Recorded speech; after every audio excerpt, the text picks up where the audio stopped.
So in acting school, I would craft a performance when I memorized my lines, and I would come in just on rails. Like the director wouldn't be able to break me out of my preparation.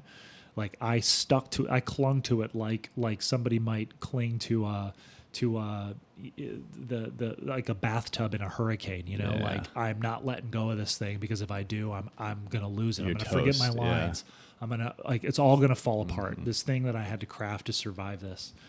And it wouldn't be art. It would just be like execution of a task to get to the end.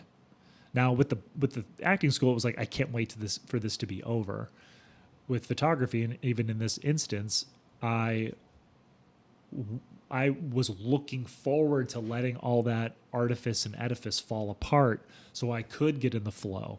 But it never did. Well, it couldn't, because this is the other thing you're not aware of. I don't know how long this thing is. Is it 30 minutes? Is it 10 minutes? Yeah. So complete lack of experience, which is to me part of craft.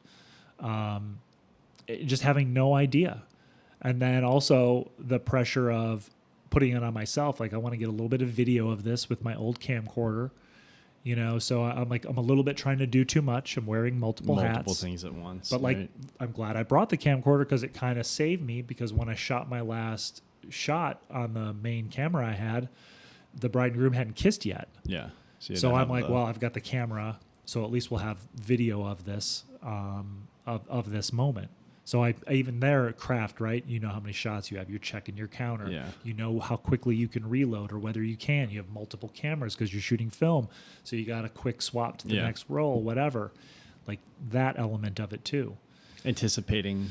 Yeah, just knowing all the ins and outs, right? And I've never shot anything like that with film. It's always been our street photography or me going out and getting, cityscapes or rural landscape or whatever, and I'm like, okay, if I need so to much reload, respect for like people covering events, man, right? Big time, and especially like, I mean, the majority of the great photos, because I think since digital we've kind of oversaturated, so there's not a lot of like iconic photos in the last 20 years or so. Yeah, but you had a lot of iconic photos when there was still magazine culture and things like that, and most of those guys were going out to cover these events, right?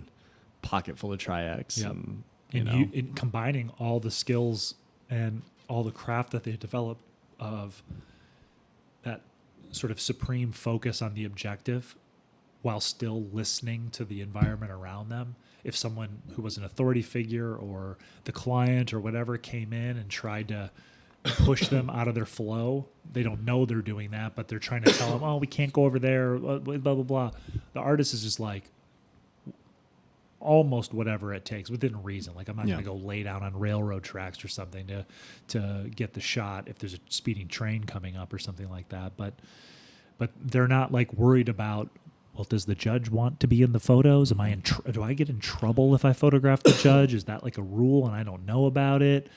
All that kind of stuff. You have the best excuse. Like I love it when people come up to me and they're like, "Can you delete that?" Yeah, right. Well, sorry, I can't. Film. Yeah, I can't do it. So I wasn't listening. I was listening, and this is what goes back to acting. I was listening to fear. I wasn't listening to the truth and the purity and the simplicity of the moment. And I let all of that stuff. I let authority figures in the room, an intimidating government facility, and just sort of like the, you've got armed guards, and not that they're going to come in and get after me because I'm shooting a wedding, but are they going to, I don't know. You're just sort of like in this place where you don't feel the ease of movement. You don't feel like that you can. I felt like I was stuck behind the judge at his, what do you call it? I think it was, what did you say? Like there were walls that came down. Yeah, just walls that came down both mentally and sort of figuratively in the space, like figurative walls that were containing me, but then stuff in my mind as well. And so then what you make just turns into something, kind of mid, right? You're like, but they got the photo of her down the escalator and this, like, so what happened in the, then there's stuff like that. So I'm probably raking myself over the coals a little bit too much. I think they're definitely going to be happy with what they've got. I think expectations were low. Like, we're asking a friend to do a favor. He's shooting on a camera he's never used before. He's doing something that's a little bit out of his normal, the normal type of workflow that he has. But at the same time, if you do show a couple photos where like, oh, that was really cool, that's a great moment. And then at the biggest moment, the nuptials, sort of like, oh, didn't have that. Yeah. Or even that person might go, oh, a shot from over here might have been good, or, whatever. Like, we've got 15 shots of the two of us at various focal lengths from the same general perspective. One's a little bit left, one's a little bit right, all that kind of stuff. It had been a golden afternoon, and I remember having the familiar conviction that life was beginning over again with the summer and summer.